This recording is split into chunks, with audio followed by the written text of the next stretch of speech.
Bonjour les enfants, aujourd'hui on va lire une nouvelle histoire, La princesse et le pêcheur. Al-Amiratu was-Sayyad. Alors suivez bien et écoutez attentivement. Alors, le prince et la princesse et le pêcheur. Al-Amiratu was-Sayyad. Un des rois de l'époque avait une fille belle et douce, mais elle était triste la plupart du temps, bien qu'elle vive dans un royaume immense, riche en ressources naturelles et qu'elle ait tout devant elle. Toutefois, sa douce princesse passait la majeure partie de son temps seule ou avec sa bonne qui s'étonnait de la tristesse de la princesse, malgré tout ce qu'elle possédait. Un beau matin, la princesse demanda l'autorisation à son père de se rendre avec sa bonne à proximité de l'une des collines qui surplombent le bord de mer. Le roi accepta dans l'espoir qu'elle revienne souriante et heureuse. Lorsque la princesse arriva à la colline, elle entendit le joli et triste air d'une musique provenant d'une flûte et le joueur répétait d'une belle voix des paroles qui faisaient effet sur la princesse. Elle s'interrogea alors. Mais qui peut donc bien jouer ces airs de musique envoûtants et posséder une voix aussi douce? Puis la princesse retourna chez elle avec sa bonne sans avoir vu le joueur à la belle voix. Le lendemain matin, la princesse se rendit au même endroit, entendit le son de la flûte et voit son joueur. Elle donnait libre cours à son imagination avec ses airs envoûtants et passait un bon moment qui emplissait son cœur de joie alors qu'elle se disait dans le même temps: Mais qui peut bien être cette personne qui possédait cette voix magnifique et qui joue ces airs envoûtants? C'est certain, ce ne peut être qu'un prince jeune et beau et qui n'a pas d'égal dans le royaume. Plusieurs jours passèrent et la princesse allait à la colline, écoutait l'air de la flûte et la voix du joueur. Puis elle retournait chez elle sans le voir.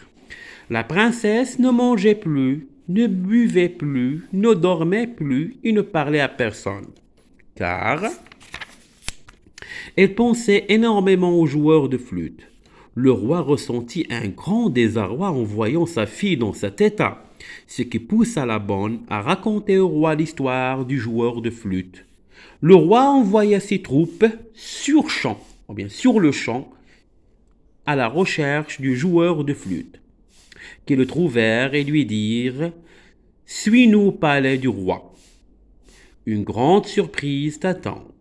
Le joueur de flûte arriva au palais, mais ce fut en réalité une surprise pour le roi et sa fille. La princesse, cette dernière se mit à l'observer avec grand étonnement. Le joueur de flûte auquel il s'était attaché et qu'elle s'était imaginé n'était en réalité qu'un pauvre pêcheur, loin d'être un prince et loin d'être beau. Sans plus attendre, le roi l'expulsa de son palais, sans lui adresser un seul mot. Le pêcheur fut attristé et souffrit énormément. Mais en voyant la princesse, il fut très touché et ressentit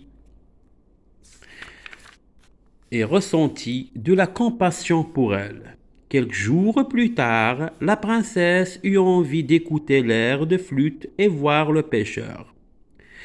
Elle se rendit à nouveau avec sa bonne à la colline, mais il n'y trouva pas le pêcheur. Et demanda à sa bonne de s'enquérir de la raison de son absence. De retour, la bonne informa la princesse que le pêcheur était allé à l'aventure avec certains cavaliers à la recherche d'un trésor enfoui dans une montagne surveillée par des sauvages. Et il est probable que tous les cavaliers soient morts. Sur ces entrefaits, la princesse dit à sa bonne avec angoisse et peur: Qu'a-t-il donc ce pauvre pêcheur à gagner dans ses aventures? Il a peut-être payé de sa vie. La bonne se rendait chaque semaine à l'endroit où se trouvait le pêcheur et s'enquérait des cavaliers, jusqu'au moment où elle sut que les cavaliers avaient été tous tués, à l'exception d'un, qui échappa à la mort et retourna avec le trésor.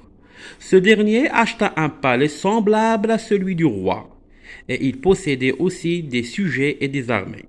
La princesse pleura longuement en entendant cette nouvelle et dit: c'est sûr, le pêcheur a trouvé la mort avec le reste des cavaliers.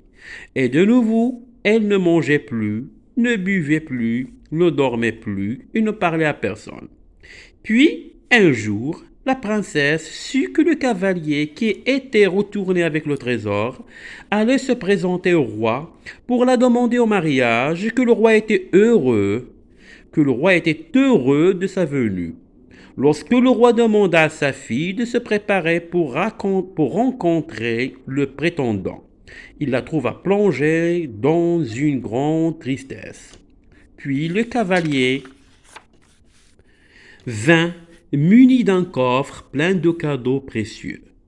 Quand la princesse l'aperçut, elle commença à le regarder attentivement, puis sourit et se dit: il ressemble beaucoup au pêcheur, mais est-il raisonnable que ce soit lui?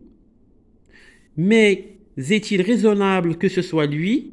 Quelques minutes après, le cavalier dit: il y a plusieurs mois, je suis venu ici et je ne savais pas pourquoi. Et j'y étais expulsé et je ne savais pas aussi pourquoi.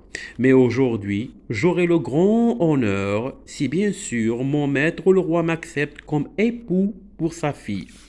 La princesse en fut très heureuse et avant même qu'elle ne prononce un mot, elle déclara: je jouais avec ma vie jusqu'au moment où j'ai rencontré la princesse. Le roi consentit après avoir vu la joie emplir le visage de sa fille.